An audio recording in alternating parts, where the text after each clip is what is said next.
ಈ ವಸ್ತುವನ್ನು ನೀವು ಮನೇಲಿ ಇಟ್ಟಿದ್ದೆ ಆಯಿತು ಅಂತಂದರೆ ಯಾವುದೇ ರೀತಿಯಾದಂಥ ಒಂದು ಕಣ್ಣು ದೃಷ್ಟಿ, ಕೆಟ್ಟ ದೃಷ್ಟಿ ಮತ್ತು ದುಷ್ಟಶಕ್ತಿಗಳ ಒಂದು ಆವಾಹನೆ ನಿಮ್ಮ ಮನೆಯಲ್ಲಿ ಆಗೋದೇ ಇಲ್ಲ. ಯಾವುದು ಅಂತಂದರೆ ನೋಡಿ, ತುಂಬ ಶ್ರೇಷ್ಠವಾದಂಥದ್ದು ಮನೆ ಒಳಗಡೆ. ಯಾಕಂದರೆ ಮನೆ ಅನ್ನುವಂಥದ್ದು ಓಡಬೇಕು ಅಂತಂದರೆ ಸುಮ್ಮನೆ ನೀವೊಂದು ವ್ಯಾಪಾರ ಮಾಡ್ತೀರಾ, ಅದು ಅಲ್ಲೇ ನಿಲ್ಲಿಸ್ಬಾರ್ದು. ನಿಮ್ಮೊಂದು 1000 ರೂಪಾಯಿ ದಿನಕ್ಕೆ ದುಡಿತಾ ಇತ್ತು ಅಂತಂದ್ರೆ ಅದು ಅಲ್ಲೇ ನಿಲ್ಲಬಾರ್ದು. 1000 ಇದು 2000 ಇರಬೇಕು, 2000 ಇದು 4000 ಆಗಬೇಕು, 4000 ಇದು 8000 ಆಗಬೇಕು ಅಂದರೆ ಇದು ಓಡೋವಂಥದ್ದು ಅಂತ ಹೇಳ್ತಾರೆ. ಅದಕ್ಕೆ ಫಿಲಮ್ ಆ್ಯಕ್ಟ್ರುಗಳೆಲ್ಲ ಫೇಮಸ್ ಆಯಿತು. ಅದು ಒಂದು ಫಿಲಮ್ ಓಡ್ತು ಅಂತಂದರೆ ಓಡೋ ಕುದುರೆ ಅಂತ ಹೇಳ್ತಾರೆ. ಓಡೋ ಕುದುರೆಯಿಂದೇ ನಾವು ದುಡ್ಡು ಕಟ್ಟಬೇಕು ಅಂತ, ಗಾಯ ಆಗಿರೋಂಥ ಕುದುರೆಗೆ ದುಡ್ಡನ್ನು ಕಟ್ಟಬಾರ್ದು ಅಂತ. ಅಂದರೆ ಯಾವುದು ಚಾಲ್ತಿಯಲ್ಲಿದೆ ಮತ್ತು ಪ್ರೆಸೆಂಟ್ ಟ್ರೆಂಡು ಯಾವುದಿದೆ ಅದಕ್ಕೆ ತಕ್ಕ ಹಾಗೆ ನಾವು ಬದಲಾವಣೆ ಆಗಬೇಕು ಅಂತ.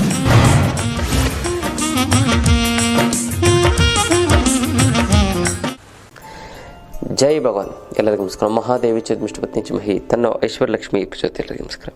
ಇವತ್ತಿನ ವಿಶೇಷ ಸಂಚಿಕೆಯಲ್ಲಿ ಅನೇಕ ವಿಚಾರಗಳನ್ನು ನಾವು ತಿಳ್ಕೊಳ್ಳೋಣ. ಮೊದಲನೇದಾಗಿ ಮುದ್ರೆಗಳು. ಯಾವೊಂದು ಮುದ್ರೆ ಮಾಡಿದ್ರೆ ಏನು ಅನುಕೂಲ ಆಗುತ್ತೆ ಅಂತ ನೋಡಿದ್ರೆ, ನಪುಂಸಕತ್ವ ಅಂತ ನಿವಾರಣೆ ಆಗಬೇಕು ಅಂತಂದರೆ ಯಾವೊಂದು ಮುದ್ರೆ ಮಾಡಿದ್ರೆ ಅನುಕೂಲ ಆಗುತ್ತೆ ಅಂದರೆ, ನೀವು ಕುಂಡಲಿನಿ ಮುದ್ರೆ ಮಾಡಿ ನೋಡಿ. ತೋರ್ಬೆಳನ್ನ ಹಿಂಗೆ ಇಟ್ಕೊಳ್ಳಿ, ಮಧ್ಯದ ಬೆರಳನ್ನ ಇಟ್ಕೊಳ್ಳಿ. ಇದು ಕುಂಡಲಿನಿ ಮುದ್ರೆ. ಇದನ್ನು 20 ನಿಮಿಷಗಳ ಕಾಲ ಮಾಡಿ. ತುಂಬ ಚೆನ್ನಾಗುತ್ತೆ, ತುಂಬ ಒಳ್ಳೆಯದಾಗ್ತಾ ಬರುತ್ತೆ.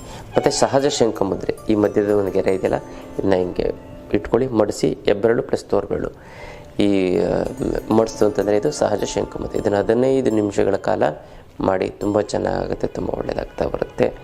ಇದನ್ನು ಮಾಡಿ ನಪುಂಸಕತ್ವ ಅನ್ನೋಂಥ ಸಂಪೂರ್ಣವಾಗಿ ನಿವಾರಣೆ ಆಗ್ತಾ ಬರುತ್ತೆ. ತುಂಬ ಒಳ್ಳೆಯದಾಗ್ತಾ ಬರುತ್ತೆ. ಇದು ವಿಶೇಷವಾದಂಥ ಒಂದು ಮುದ್ರೆಯ ವಿಚಾರ. ಇನ್ನು ಅಸಾಧ್ಯವಾದದ್ದು ಸಾಧ್ಯವಾಗಬೇಕು ಅಂತಂದರೆ ನಮ್ಮ ಇಂಟ್ರೆಸ್ಟ್ ಇರಬೇಕು. ಯಾಕಂದರೆ ಬಡವರಾಗೆ ಏನಕ್ಕೆ ಇರ್ತಾರೆ ಅನ್ನೋಂಥದ್ದು ಕಾರಣ ಸಿಂಪಲ್. ಅವ್ರು ಯಾವತ್ತೂ ನನ್ನ ಜೀವನದಲ್ಲಿ ಮುಂದೆ ಬರಬೇಕು ಅಂತ ಅಂದ್ಕೊಳ್ಳಲ್ಲ. ಅವರು ಬರೀ ಆಸೆ ಇರುತ್ತೆ, ಪ್ರಯತ್ನ ಪಡೋದಿಲ್ಲ. ಬರ್ನಿಂಗ್ ಡಿಸೈರ್ ಅಂತ ಹೇಳ್ತೀವಿ ಅಂತಲ್ಲ. ಬರ್ನಿಂಗ್ ಡಿಸೈರ್ ನಿಮ್ಮ ಬಗ್ಗೆ ಹೇಳಿದ್ದೀನಿ. ಬರ್ನಿಂಗ್ ಡಿಸೈರ್ ಅಂತಂದರೆ ಒಂದು ಒಲೆ ಕಾಯಬೇಕು, ನೀರು ಒಲೆ ಹಾಕಿದ್ದಾರೆ ಒಲೆ ಕೆಳಗಡೆ ನೀವೇನು ಮಾಡ್ತೀರ, ಮೇಣದ ಬತ್ತಿ ಹಚ್ಚಿದ್ರೆ ಉರಿಯುತ್ತೆ 1 ವರ್ಷ ಆದಮೇಲೆ ಕಾಯುತ್ತೆ. ಆದರೆ ಆಗಲ್ಲ. ನೀವೇನು ಮಾಡಬೇಕು, ಸೌದೆ ಹಾಕಬೇಕು, ಇದಾಕಬೇಕು, ಪೆಟ್ರೋಲ್ ಹಾಕಬೇಕು, ಇದಾಕಬೇಕು, ಬೆಂಕಿ ಹಚ್ಬೇಕು. ಆಗ್ತಾಯ್ತಂತ ಬಗ ಹೊರದು 5 ನಿಮಿಷಕ್ಕೆ ನೀರು ಕಾದು ಬಿಡುತ್ತೆ. ಇದು ಒಂದು ಶಕ್ತಿ. ಬಟ್ ಬಡವರು ಅಂತ ಏನಕ್ಕೆ ಅಂತಂದರೆ ಅವ್ರಿಗೆ ಬರ್ನಿಂಗ್ ಡಿಸೈರ್, ಆಸೆ ಅನ್ನೋದಿರುತ್ತೆ, ಪ್ರಯತ್ನಶೀಲತೆ. ಕೂಲಿ ಮಾಡ್ತೀವ, ನಂಗೆ 1000 ಸಿಗ್ತಾ, ಸಾಕಪ್ಪ, ನಂಗೆ ನೆಮ್ಮದಿ, ನನಗಿನ್ನೇನು ಬೇಡ, ಈ ಕೋಟಿ ಇದ್ದು ನನಗೇನು ಪ್ರಯೋಜನ ಅಂತ ಅನ್ನೋಂಥ ಮಾತುಗಳಿಂದ ಅವರು ಬಡವರಾಗಿರ್ತಾರೆ. ನಾನು ಹೇಳುವಂಥದ್ದು, ಪ್ರತಿಯೊಬ್ಬರು ಯಾರ್ಯಾರು ಬಡವರು ಅಂತ ಅಂದ್ಕೊಂಡಿದ್ರು ಅಥವಾ ನೀವು ಅಂದ್ಕೊಂಡಿದ್ದೀರ ಅಷ್ಟೇ, ಬಡವ್ರು ನೀವು ಅಂತ ಅಂದ್ಕೊಂಡು ನಿಮ್ಮ ಜೀವನದಲ್ಲಿ ಬಡವರೇ ಆಗಿರ್ತೀರ. ನೀವು ಯಾವತ್ತೂ ಬಡವರು ನಾವು ಅಂತ ಅಂದ್ಕೋಬೇಡಿ. ನಾವು ಕೂಡ ಮನಸ್ಸು ಮಾಡಿದ್ರೆ ಶ್ರೀಮಂತರಾಗ್ಬೋದು ಅನ್ನೋವಂಥ ಒಂದು ತಿಳುವಳಿಕೆಯನ್ನು, ನಿಮ್ಮ ಅರಿವನ್ನು ನೀವು ಮೂಡಿಸ್ಕೋಬೇಕು. ಯಾಕಂದರೆ ಫುಟ್ಪಾತಲ್ಲಿ ಖರ್ಚೀಫ್ ಮಾಡೋವಂಥವ್ರು ಕೂಡ 4 ಶೋರೂಮ್ ಇಟ್ಟಿದೆ, ಬಟ್ಟೆ ಶೋರೂಮ್. ಕೇವಲ 15 ವರ್ಷದ ಒಂದು ಅವಧಿಯಲ್ಲಿ.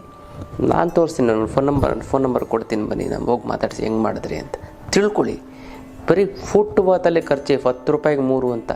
ಈಗ 10 ರೂಪಾಯಿಗೆ 3 ಸಿಗಲ್ಲ, ಆದರೆ 10 ರೂಪಾಯಿಗೆ 3 ಅಂತ ಮಾರ್ತಾಯಿದ್ದು ಅಂಥವ್ರು ರೋಡಲ್ಲಿ 4 ಶೋರೂಮ್ ಇಟ್ಟರೆ ಅಂದರೆ ಲೆಕ್ಕ ಹಾಕ್ಕೊಳ್ಳಿ. ಎಲ್ಲವೂ ಕೂಡ ಸಾಧ್ಯ ಅಂತ. ಬಡವನು ಕೂಡ ಬಲಿದ ಆಗ್ತಾನೆ. ಎಲ್ಲ ಶ್ರೀಮಂತರಲ್ಲ, ಹುಟ್ಟಿದಾಗಿಂದ ಶ್ರೀಮಂತರಲ್ಲ. 70 to 80% ಜನ ಶ್ರೀಮಂತರಾಗಿರೋದು ಕೂಡ ಎಲ್ಲರೂ ಕೂಡ ಹುಟ್ಟಿದಾಗಿಂದ ಆಗಿಲ್ಲ. ಎಲ್ಲರೂ ಕೂಡ ಶ್ರೀಮಂತರಾಗೋದು ಬೇಡ. ಇವಾಗ ನೀವು ಅಂದ್ಕೊಳ್ಳಿ, ಇವಾಗ ದೊಡ್ಡ ಮನೆ ಕಟ್ಟಿರ್ತಾರೆ ಸಿಟಿಲಿ. ನಿಮ್ಮ ತಂದೆ ಊರಲ್ಲಿ ಯಾವುದೊಂದು ಮನೆ, ಅವ್ರ ತಂದೆ ಚಿಕ್ಕದಾಗಿ ಯಾವುದೊಂದು ಹಳ್ಳಿಲಿ ಒಂದು ಮನೆ ಕಟ್ಟಿರ್ತಾರೆ. ಅಂದರೆ 2nd, 3rd ಜನ್ರೇಷನ್ನಲ್ಲಿ, ಅದು ಕೆಲವೇ ವರ್ಷದಲ್ಲಿ ನಿಮ್ಮ ತಾತ ಕಟ್ಟದಿರೋಂಥ ಒಂದು ಇದನ್ನು ನೀವು ಕಟ್ಟಿದ್ದೀರಿ ಅಂತಂದರೆ ಗ್ರೇಟ್ ಅಲ್ವಾ? ಅಲ್ಲ, ಅವರು ಆಸ್ತಿ ಮಾಡಿ, ನಿಮ್ಮ ತಾತ ಆಸ್ತಿ ಮಾಡಿರಲ್ಲ, ಆದರೆ ನೀವು ಒಂದು 10-15 ಎಕರೆ ನೀವು ತೊಗೊಂಡಿರ್ತೀರ ಅಂತಂದರೆ ನೀವು ಗ್ರೇಟ್ ಅಲ್ವಾ? ಅಂತಂದರೆ ಬಡವರಾಗೇ ಇದ್ರಿ ತಾನೆ. ಹಂಗಾರೆ ಅಗರ್ಭ ಶ್ರೀಮಂತರೇನಲ್ಲ. ಅದಕ್ಕೆ ಅಗರ್ಭ ಶ್ರೀಮಂತ ತಂದೆ, ತಾತ, ಮುತ್ತಾತ ಎಲ್ಲರೂ ಕೂಡ ಶ್ರೀಮಂತರಾಗಿರುವಂಥದ್ದು ಅಂತಲ್ಲ. ಹಾಗಾಗಿ ನೀವು ಶ್ರೀಮಂತರಾಗಬೇಕು ಅಂತಂದರೆ ಸಿಂಪಲ್ಲಾಗಿ ನೀವೇನು ಮಾಡಬೇಕು, ಅದ್ರ ಬಗ್ಗೆ ಇಂಟ್ರೆಸ್ಟ್ ಇರಬೇಕು. ಶ್ರೀಮಂತರು ಆಗಬೇಕು ಅಂತ ನನ್ನ ಕೆಲ ಆಗಲ್ಲ ಬಿಡು ಅಂತ ಕೂಲಿ ಮಾಡುತ್ತಾ ಇರ್ತಾರೆ. ಸಿಂಪಲ್ ಆಗಿ ಕೆಲಸ ಹೋಗ್ತಿರ್ತಾರೆ. ಗಾರ್ಮೆಂಟ್ಸ್ ಹೋಗುವಂಥ ವ್ಯಕ್ತಿ, ಗಾರ್ಮೆಂಟ್ಸ್ ಹೋಗೊಂದು ಮಹಿಳೆ 4-5 ಫ್ಯಾಕ್ಟ್ರಿ ಇಟ್ಟಿದ್ದಾಳೆ. ಬರೀ ಗಾರ್ಮೆಂಟ್ಸಲ್ಲಿ ಕೆಲಸ, 20 ವರ್ಷ ಅವಧಿಯಲ್ಲಿ ಬರೀ ಗಾರ್ಮೆಂಟ್ಸಲ್ಲಿ ಕೂಲಿ ಕೆಲಸ. ಹೋಗಿ ಒಂದು ಪೀಸ್ ಲೆಕ್ಕ, ಇಷ್ಟು ಪೀಸ್ ಮಾಡಿದ್ರೆ 20 ರೂಪಾಯಿ 30 ರೂಪಾಯಿ ಹೊಲ್ದು ಕೊಟ್ಟರೆ ಇಷ್ಟು ಕೊಡ್ತಾರೆ. ಅಂಥ ಮಹಿಳೆ, ಬರೀ ಮಹಿಳೆ. ಆದರೆ ಎಷ್ಟೊಂದು ಜನ ಸಕ್ಸಸ್ ಸ್ಟೋರಿಯನ್ನು ನೀವು ನೋಡಿ ಕೇಳಿ, ಇಂಟರ್ವ್ಯೂನ ನೀವು ಅಟೆಂಡ್ ಮಾಡಿ ಕೇಳಿ ಜಾಸ್ತಿ. ಹಾಗಾಗಿ ಅಸಾಧ್ಯವಾದ. ಸೊ ಇವರೆಲ್ಲ ಏನು ಮಾಡ್ತಾರೆ ಅಂತಂದರೆ ಅವರು ಇಂಟ್ರೆಸ್ಟನ್ನು ಬೆಳೆಸ್ಕೋತಾರೆ, ನಾನು ಮುಂದೆ ಬರಬೇಕು ಅಂತ ಅಲ್ಲ. ಆದರೆ ಸಬ್ಕಾನ್ಷಿಯಸ್ ಲೆವೆಲ್ ಒಂದು ಎಂತೈತಿ, ಇದು ಸಬ್ಕಾನ್ಷಿಯಸ್ನ ಒಂದು ಭಾಗವಾಗಿರಬೇಕು ನಿಮ್ಮ ಒಂದು ಇಂಟ್ರೆಸ್ಟು ಅಂತಂದರೆ. ಸಬ್ಕಾನ್ಷಿಯಸ್ಸಲ್ಲಿ ಅಂತಂದರೆ ಯಾವಾಗಲೂ ಹೇಳ್ತಾ ಇರಬೇಕು, ನೀನು ಕೆಲಸ ಮಾಡ್ತಿದ್ಯಾ, ನೀವು ಕೆಲಸ ಮಾಡು ಬಿಡು, ಈ ಕೆಲಸ ಮಾಡಾದ್ಮೇಲೆ ಮತ್ತೆ ಇನ್ನೊಂದು ಕೆಲಸ, 4 ಗಂಟೆ ಕೆಲಸ ಮುಗಿಸಿ ಇನ್ನೊಂದು ಕೆಲಸ ಮಾಡು, ಇವೆರಡನ್ನೂ ದುಡ್ಡು ಕೂಡ ಹಾಕು, ಇನ್ನೊಂದು ಏನೋ ಒಂದು ಬಿಸ್ನೆಸ್ ಮಾಡು, ಅದನ್ನು ದುಡ್ಡು ಕೊಟ್ಕೊಂಡು ಇನ್ನೊಂದು, ಈ ಥರ ಹೇಳ್ತಾ ಇರಬೇಕು ಸಬ್ಕಾನ್ಷಿಯಸ್ ಲೆವೆಲ್ಲು. ಆಗಲೇ ನೀವು ಜೀವನದಲ್ಲಿ ಮುಂದೆ ಬರೋಕ್ಕಾಗೋದು. ಒಂದು, ನೀವು ಶ್ರೀಮಂತರಾಗಬೇಕು ಅಥವಾ ಅಸಾಧ್ಯವಾದದ್ದನ್ನೆಲ್ಲ ಸಾಧಿಸಬೇಕು ಅಂತಂದರೆ ನೀವು ಇಂಟ್ರೆಸ್ಟನ್ನು ಬೆಳೆಸ್ಕೋಬೇಕು ಮೊದಲು. ಅದು ನಿಮ್ಮ ಒಂದು ಸಬ್ಕಾನ್ಷಿಯಸ್ ಲೆವೆಲ್ಲು, ಅರೆಪ್ರಜ್ಞಾ ಸ್ಥಿತಿ ಅಂತ ಹೇಳ್ತಾರಲ್ಲ, ಅದು ನಿಮ್ಮ ಒಂದು ಭಾಗ ಆಗಿರಬೇಕು ಅಂತಲ್ಲ.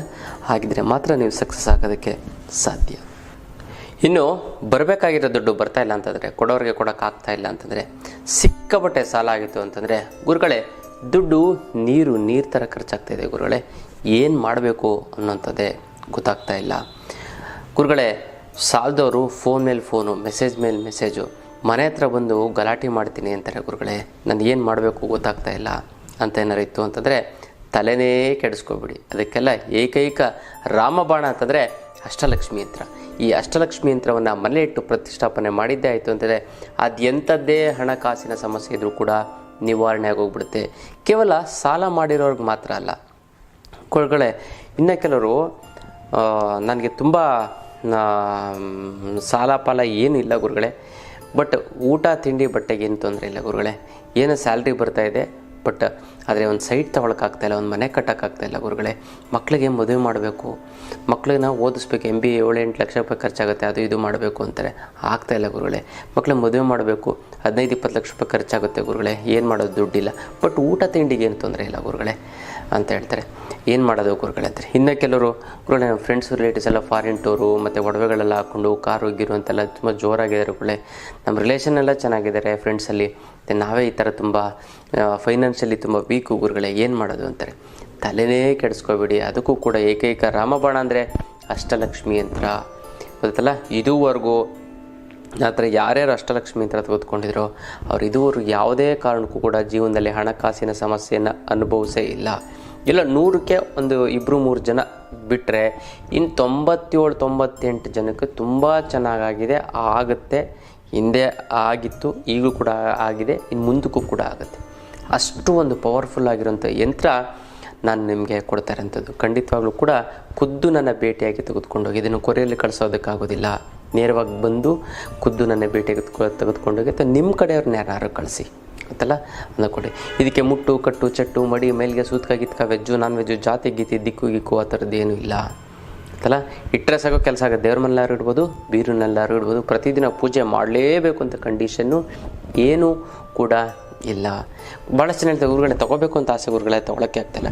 10 ಬಾರಿ ಸ್ಟ್ರಾಂಗಾಗಿ ಸಂಕಲ್ಪ ಮಾಡಿ, ಹೆಂಗೋ ನಿಮ್ಮ ಮನೆಗೆ ಅಷ್ಟಲಕ್ಷ್ಮಿ ಯಂತ್ರ ಬರುತ್ತೆ. ನೀವಾಗಿದ್ದು ನೀವು ಬಂದು ತೆಗೆದುಕೊಂಡು ಹೋಗ್ತೀರ.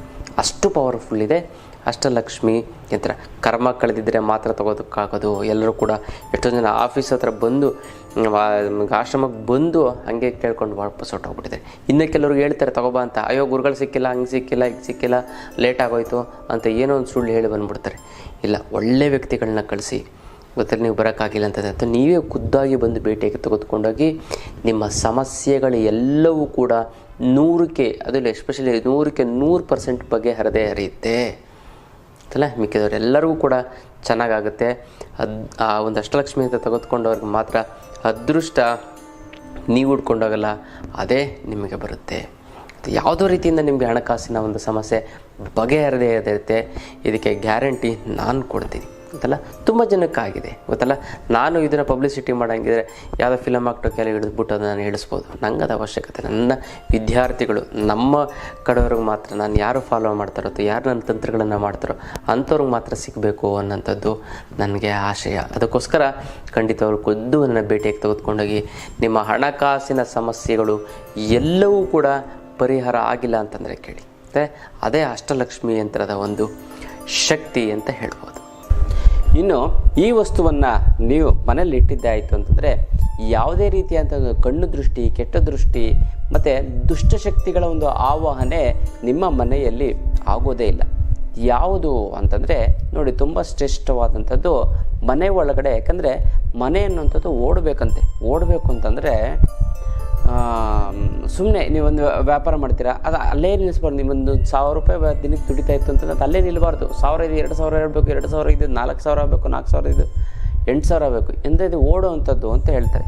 ಅದಕ್ಕೆ ಫಿಲಮ್ ಆಕ್ಟರ್ಗಳೆಲ್ಲ ಫೇಮಸ್ ಆಯಿತು. ಅದು ಒಂದು ಫಿಲಮ್ ಓಡ್ತು ಅಂತಂದರೆ ಓಡೋ ಕುದುರೆ ಅಂತ ಹೇಳ್ತಾರೆ. ಓಡೋ ಕುದುರೆಯಿಂದೇ ನಾವು ದುಡ್ಡು ಕಟ್ಟಬೇಕು ಅಂತ. ಕಾಲು ಮುರಿದೋಗಿರೋಂಥ ಇದು ಕೊಟ್ಟು ಗಾಯ ಆಗಿರೋಂಥ ಕುದುರೆಗೆ ದುಡ್ಡನ್ನು ಕಟ್ಟಬಾರ್ದು ಅಂತ. ಅಂದರೆ ಯಾವುದು ಚಾಲ್ತಿಯಲ್ಲಿದೆ ಮತ್ತು ಪ್ರೆಸೆಂಟ್ ಟ್ರೆಂಡು ಯಾವುದಿದೆ ಅದಕ್ಕೆ ತಕ್ಕ ಹಾಗೆ ನಾವು ಬದಲಾವಣೆ ಆಗಬೇಕು ಅಂತ. ಸೊ ಅದೇ ಥರ ಮನೆ ಅನ್ನುವಂಥದ್ದು ಇಂಪ್ರೂವ್ಮೆಂಟ್ ಆಗಬೇಕು. ಭಾಳಷ್ಟು ಜನ ಮನೇಲಿ ನೋಡ್ತೀನಿ 10 ವರ್ಷ ಆಗಿರುತ್ತೆ, 12 ವರ್ಷ ಆಗಿರುತ್ತೆ, ಪೇಂಟೇ ಹೊಡಿಸಿರಲ್ಲ, 12 ವರ್ಷ ಮಂಕಾಗ್ಬಿಟ್ಟಿರುತ್ತೆ. ಮಿನಿಮಮ್ 5 ರಿಂದ 6 ವರ್ಷಕ್ಕೆ ಸ್ವಂತ ಮನೇಲಿರೋರು ಪೇಂಟ್ ಹೊಡಿಸ್ತಾರೆ ಗೊತ್ತಲ್ಲ. ಇಲ್ವಾ ಅಬ್ಬಬ್ಬ ಅಂದರೆ 8 ವರ್ಷಕ್ಕೆ ಹೊಡೆಸ್ಬಿಡ್ತಾರೆ.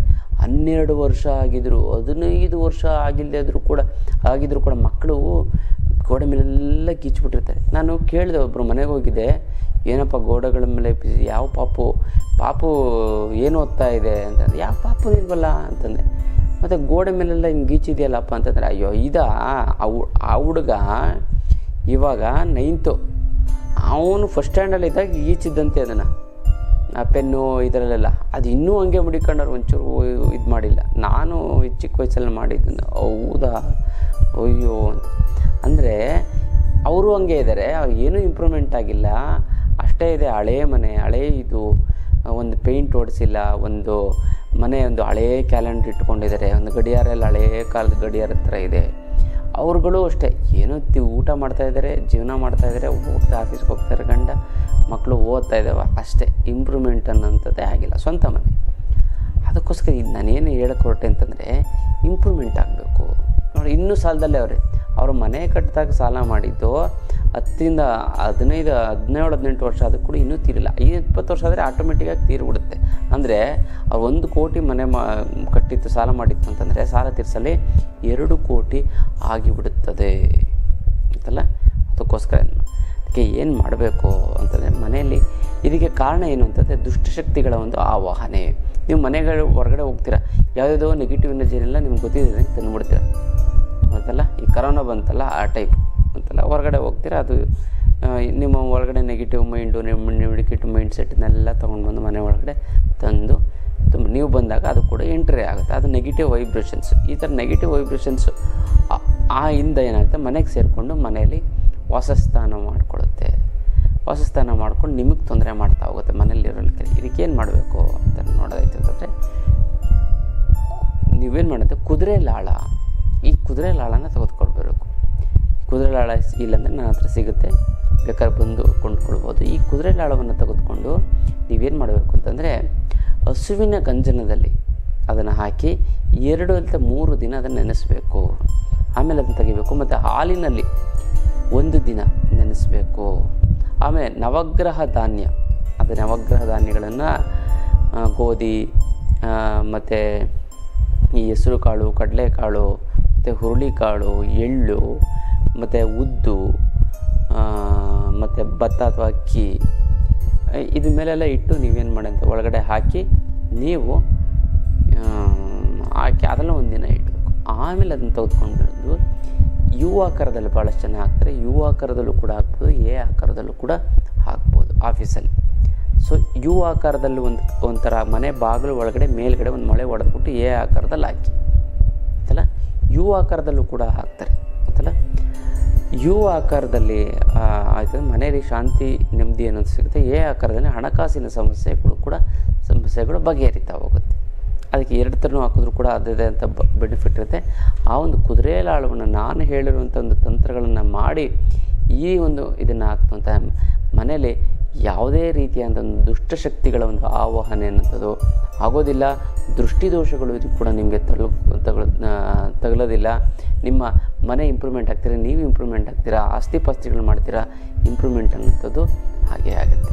ಅದಕ್ಕೋಸ್ಕರ ಕುದುರೆ ಲಾಳವನ್ನು ಮರೆಯದೆ ನಾನು ಸುಮ್ಮನೆ ಹಾಕ್ಬಿಟ್ಟೋದಲ್ಲ, ಈ ಒಂದು ನಾನು ಹೇಳುವಂಥ ಒಂದು ಪ್ರೊಸೀಜರ್ ಪ್ರಕಾರ ನೀವು ಹಾಕ್ತು ಅಂತಂದರೆ ತುಂಬ ಚೆನ್ನಾಗಾಗುತ್ತೆ, ತುಂಬ ಒಳ್ಳೆಯದಾಗ್ತಾ ಬರುತ್ತೆ, ಮನೆ ಇಂಪ್ರೂವ್ಮೆಂಟ್ ಆಗ್ತಾ ಬರುತ್ತೆ. ಗೊತ್ತಲ್ಲ, ಇದು ವಿಶೇಷವಾದಂಥ ತಂತ್ರದ ವಿಚಾರ. ಇನ್ನು ಗುರುಗಳೇ, ಹಣಕಾಸಿನ ಸಮಸ್ಯೆಗೇನು ನೀವು ಅಷ್ಟಲಕ್ಷ್ಮಿ ಯಂತ್ರ ನೀವು ಕೊಡ್ತೀರ, ನಾನು ತಗೋಬೇಕು, ಅದು ಪರಿಹಾರ ಆಗಿಬಿಡುತ್ತೆ. ಆದರೆ ಜೀವನದ ಸಮಸ್ಯೆಗೆ ಏನು ಮಾಡೋದು ಗುರುಗಳೇ ಅಂತ ಕೇಳ್ತಾರೆ. ಜೀವನದ ಸಮಸ್ಯೆಗೆ ನಾನು ಅತ್ಯದ್ಭುತವಾದಂಥ ಒಂದು ಕ್ಲಾಸ್ ಮಾಡ್ತೀನಿ, ತುಂಬ ಶಿಬಿರ, ಅತ್ಯದ್ಭುತವಾದಂಥ ಒಂದು ಶಿಬಿರ, ಯಂತ್ರ ಮಂತ್ರ ಮತ್ತು ತಂತ್ರ ಶಿಬಿರ. ಇದನ್ನು ನೀವು ಕಲ್ತ್ಕೋತು ಅಂತಂದರೆ ಜನವಶೀಕರಣ ಮಾಡ್ಬೋದು, ಧನವಶೀಕರಣ ಮಾಡ್ಬೋದು. ವಶೀಕರಣ ಅಂತಂದರೆ ಬರೀ ಕೆಟ್ಟದ ಹುಡುಗಿದಲ್ಲ ವಶೀಕರಣ. ಒಬ್ಬ ಹಾಡು ಹೇಳಿ ಲಕ್ಷಾಂತರ ಜನನ ವಶೀಕರಣ ಮಾಡ್ತಾನೆ, ಒಬ್ಬ ಆ್ಯಕ್ಟಿಂಗ್ ಮಾಡಿ ಲಕ್ಷಾಂತರ ಜನನ ವಶೀಕರಣ ಮಾಡ್ತಾನೆ, ಅದರ ತನ್ನ ಟ್ಯಾಲೆಂಟನ್ನು ತೋರಿಸಿ ಲಕ್ಷಾಂತರ ಜನನ ವಶೀಕರಣ ಮಾಡ್ತಾನೆ. ಹಾಗಾಗಿ ವಶೀಕರಣ ಅಂತಂದರೆ ಕೆಟ್ಟದ್ದು ಮಾತ್ರ ಅಲ್ಲ, ತನ್ನ ಒಂದು ಟ್ಯಾಲೆಂಟಿಂದ ಜನಗಳನ್ನು ವಶೀಕರಣ, ಆ ಟ್ಯಾಲೆಂಟಿಗೆ ಬರೋವಂಥ ಶಕ್ತಿ ಹೇಗೆ ಅನ್ನೋದನ್ನು ನಾನು ತಿಳಿಸ್ಕೊಡ್ತೀನಿ ಯಂತ್ರ ಮಂತ್ರ ತಂತ್ರದ ಒಂದು ಶಿಬಿರದಲ್ಲಿ. ಅತ್ಯದ್ಭುತವಾದಂಥ ಒಂದು ಶಿಬಿರ ಗೊತ್ತಲ್ಲ. ನಾನು ದೊಡ್ಡದಾಗಿ ಪಬ್ಲಿಸಿಟಿ ಮಾಡಿದ್ರೆ 100 ಜನ ಬರ್ತಾರೆ, ಬೇಡ, ನಾನು ಕಡಿಮೆ ಜನ ಬರಲಿ ಸಾಕು ಗೊತ್ತಲ್ಲ. ಲೆಸ್ ಲಗೇಜ್ ಮೋರ್ ಕಂಫರ್ಟ್ ಅಂತ ಗೊತ್ತಲ್ಲ. ಕೆಲವೊಂದರ ವಿದ್ಯೆಗಳು ಅದ್ಭುತವಾಗಿ, ಯಾಕಂದರೆ ಭಕ್ತಿಯಿಂದ ಬಂದು ಗುರುಗಳ ಮೇಲೆ ಒಂದು ಭಕ್ತಿ, ಗುರುಗಳ ಮೇಲೆ ಒಂದು ನಂಬಿಕೆ ವಿಶ್ವಾಸ ಇತ್ತು ಅಂತಂದ್ರೆ ಮಾತ್ರ ಕಲ್ತ್ಕೋಬೇಕು ಅನ್ನೋದು ನನ್ನ ಆಶಯ ಗೊತ್ತಲ್ಲ. ಏನೋ ಹೇಳ್ಕೊಟ್ಬಿಡ್ತಾರೆ ಏನೋ ಒಂದು, ಖಂಡಿತವಾಗ್ಲೂ ಕೂಡ ನೀವು ಬೇರೆಯವ್ರಿಗೆ ಹೇಳಿಬಿಡಿ, ನೀವು ಮಾತ್ರ ಕಲ್ತ್ಕೊಂಡೋಗಿ. ನಾನು ಹೇಳ್ತೀನಿ ಯಾಕೆ ಅಂತಂದರೆ ನೀವು ಚೆನ್ನಾಗಾಗಿ ಗೊತ್ತಲ್ಲ. ಬೇರೆಯವ್ರನ್ನ ಹೇಳ್ಕೊಟ್ಬಿಡ್ತು ಅಂತಂದರೆ ಈ ವಿದ್ಯೆನ ಅವ್ರು ಚೆನ್ನಾಗಿ, ನನ್ನ ಸ್ವಾರ್ಥಕ್ಕೋಸ್ಕರ ಹೇಳ್ತಾರೆ, ಕರ್ಕೊಂಡು ಬನ್ನಿ, ಒಳ್ಳೆ ವ್ಯಕ್ತಿಗಳಿದ್ದರೆ ಖಂಡಿತ ಕರ್ಕೊಂಡು ಬನ್ನಿ, ನಿಮಗೆ ಬೇಕಾದವರು, ನಿಮಗೆ ಸಪೋರ್ಟ್ ಮಾಡೋವಂಥವ್ರು ಗೊತ್ತಲ್ಲ. ಆದರೆ ನೀವು ಮಾತ್ರ ಬಂದು ಕಲ್ತ್ಕೊಂಡೋಗಿ ಚೆನ್ನಾಗಾಗಿ, ಯಾಕಂದರೆ ನೀವು ನಮ್ಮ ವಿದ್ಯಾರ್ಥಿಗಳು.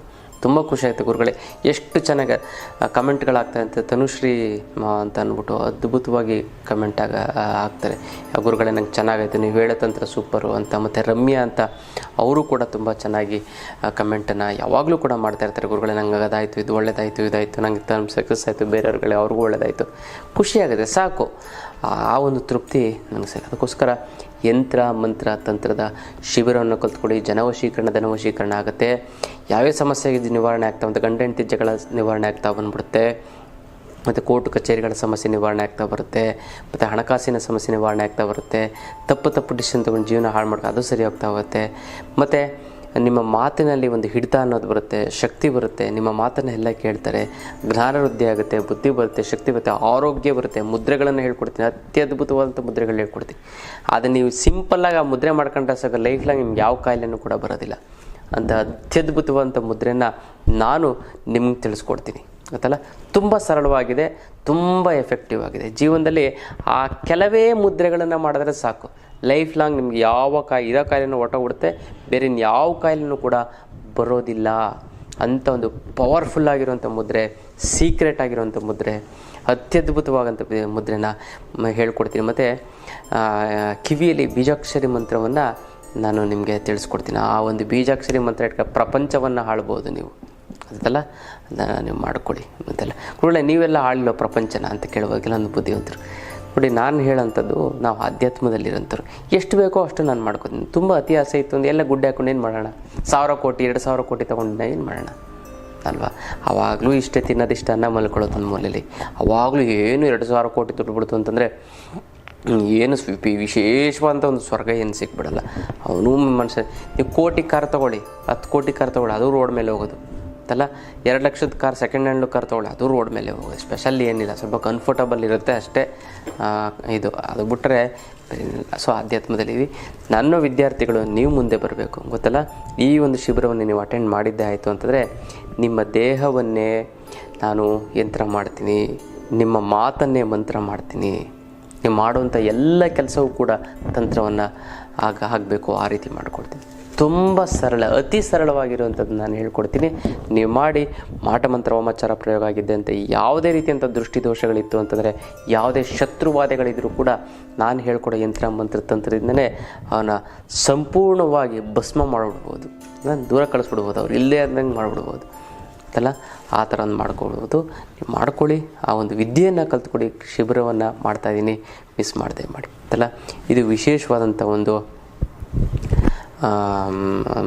ನಮ್ಮ ಒಂದು ಶಿಬಿರದ ಒಂದು ವಿಚಾರ. ಇನ್ನಷ್ಟು ವಿಚಾರಗಳನ್ನು ತಿಳ್ಕೊಳ್ಳೋಣ ಮುಂದಿನ ಸಂಚಿಕೆಯಲ್ಲಿ. ಅಲ್ಲಿವರೆಗೂ